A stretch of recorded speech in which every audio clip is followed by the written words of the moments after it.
Welcome back to Aliyah Yomi. Today we're going to be learning Tazria Shishi, the sixth Aliyah in Parshas Tazria. Aliyah is a little on the longer side. It is 15 psukim running from Perek Yugimel Pasuk Mem to Pasuk Nun Daled. The topic of our Aliyah is the exclusion of the leper and the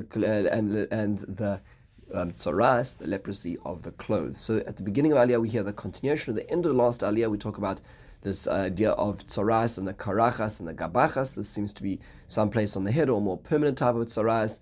And we hear that the features of this are that the types of colors are levono adam demes. So this is some sort of whitish reddish hue, which will make this person impure. The main focus of our aliyah actually really is psukim mem daled to mem vav, where it describes a person who has Tzaraas, what their way of conduct should be. So the first, when the Kohen pronounces this person impure, then that person needs to do the following: Begodov yuferumim. That means their clothes are rent. They tear their clothes.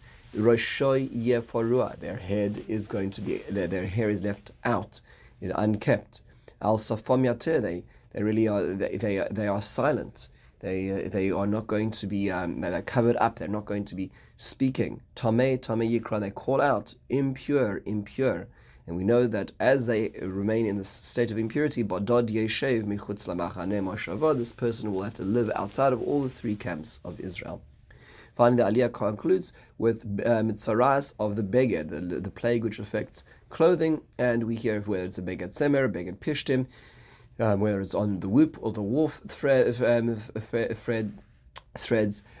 we hear about what happens, and it can form in different times. Rak, some sort of yellowish, greenish, or a dam, and a reddish hue on it, and we hear about how the Kohen will examine it in the same kind of way. There'll be a period of 7 days where the Kohen will see this, and he sees if it spreads. If it spreads, then it's Tzaraas mameris hanega tamehu. It's made impure, and it is burnt. And if not, then if it is not spread, then it will be set up for another 7-day quarantine. So a few basics on our aliyah. Number one is, first of all, why is a metzora, a person who contracts Tzaraas, kept alone? Why is aloneness so significant? So many of the Rishonim, many of the medieval commentators on the Torah, including the Bachar Shor, the Chizkuni, the Das Zakenim, all say that it is contagious. This is a contagious disease, and we want to quarantine. This is something which in the 2020s we can surely appreciate, the notion of quarantining and contagious diseases. There was a concern for this as well. Now, the being is a spiritual disease. It is interesting to think about a contagious spiritual disease. But nonetheless, whichever way we understand it, it could be the spiritual behavior is damaging and other people are likely to start acting like that as one possibility. Or another way of looking at it is that it really is caused for spiritual faults, but it has physical manifestations which are contagious as well. Rashi explains that it's more ideological. It's not about being an airborne or contact-based disease. Rather, it is because this person separated people from people, husband from wife, by spreading bad words about them. So the requisite punishment is to being separated from their community and their family and friends. So it's meant to be a time out for the people to think about what they caused among others by their negative speech patterns. Rav Soloveitchik points out what a lot of people have noted, which is that there are many comparisons between the Metzora, the treatment of this person who has contracted this plague, and a person who is in mourning. For instance, they both have to let their hair grow, they both rend their garments, they also both are not in a position to speak to others. The Avel does not speak to others, does not need to speak to others, and others cannot initiate a conversation with them. So we have these basic similarities. However, Rav Soloveitchik points out there are two distinctions which are important, and that is the Metzora, the person with the plague, is left outside of the community, whereas the mourner is actually embraced by community, and the community come and spend time and visit and comfort them. And number two is when the Metzora, a person who contracts Tzaraas, they are actually banned from Yom Tovim. That means to say they will not be able to, even if it's Pesach and everybody's coming to the base of Mikdash to bring their korban, the Metzora is not going in.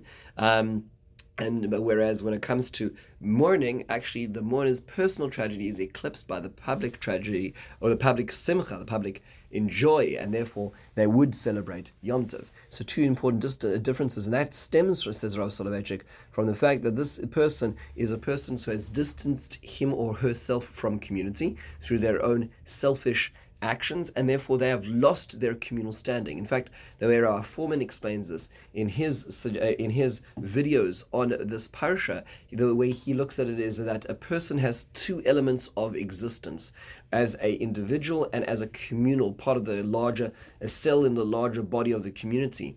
And when a person has acted in this selfish manner and has distanced themselves from others or others from others, when that person does that, what they're essentially doing in a society which is spiritually well, that person has essentially killed their public community persona. Their public persona has died. And what they're essentially doing is they're mourning their public persona until they can heal. In other words, the I, which is part of the we, can be healed and can be brought back to community, which is why part of the process is not with the community. They do not celebrate with the community. The community does not embrace them. They live outside of the community because that is what has died, is the I, we in themselves, until it can be rehabilitated. Or question also worth asking is, why is this person calling out Tameh, Tameh? So on the most basic level, it's because the person is making the proclamation so people stay away from them, so that nobody becomes impure. However, the Klei Yaakov has a really beautiful perspective, and he says that a person, perhaps the way there's the way to read it is not that a person will say open inverted commas, open quotation marks, Tameh, Tameh, but rather the way it reads is the Tameh, a person who is impure, will say Tameh Yikra, open inverted commas, Tameh Yikra. They will call out Tameh, which means, as the way the Klei Yaakov says, that a person who is impure will bring impurity to life. In the way the way it's described in one of the idioms is that a person who is a poisel, a person who invalidates others, b'mumoy poisel, is actually really reflecting their internal disarray, their internal problems outwardly. And that's what's happening over here. Tameh Yikra, a person who is noticing or is calling Tameh to those around them, is really Tameh in themselves, impure internally. Now, why does Tzaraas come upon the clothes?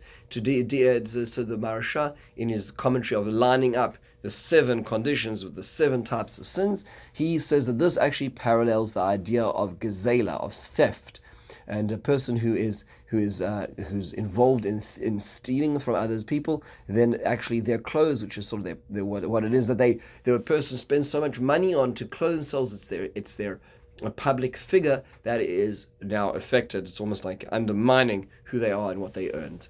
Finally, how could it be a sickness of Tzaraas can affect an inanimate object? Meaning, up till now we talked about a human being. A human being is a living organism. That organism can get sick, but clothes are inanimate. Wool does not get sick. So how can it get sick?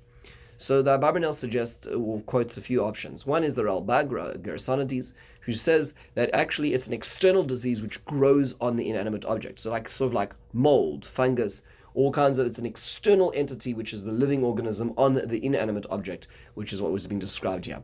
The Ramban says no, the reason why it works as such is this is a miraculous plague. This is not something which necessarily operates in the same way. Even, when moths eat clothing, they're not eating the clothing. What they're doing is they're eating the wool, which has perhaps a stain or some nutrients on it. But the Ramban says in this case, no, this plague is supernatural. It is only at times when Israel are living up to their calling, which is why it's hard to explain it in physical, regular medical terms. The Abarbanel himself has a very fascinating suggestion. He says that this is perhaps sequential to the plagues we talked about in the last few aliyahs. That means to say, when a person, let's say, contracts Tzaraas, and they have all these welts and scars and rashes or wounds or burns which are turned into Tzaraas, then in those situations a person is wearing these clothes. So these types of clothes, the tzemer, the pishtim, which a person wears against their body, are likely to be infused, likely to have stains from the experience of the plague itself, and therefore after they have now become pure, they come to the Kohen and they say, well, look at these stains on the clothing. In the end of the day, is this pure or is this not pure? And that's what's being described here. And the question is can one contract Tzaraas back from the stains that one had through one's own experience of the plague backwards? That's the Abarbanel's perspective. Obviously, a very unique perspective in looking at this entire section. With this, we conclude the sixth aliyah. In the meantime, have a wonderful and meaningful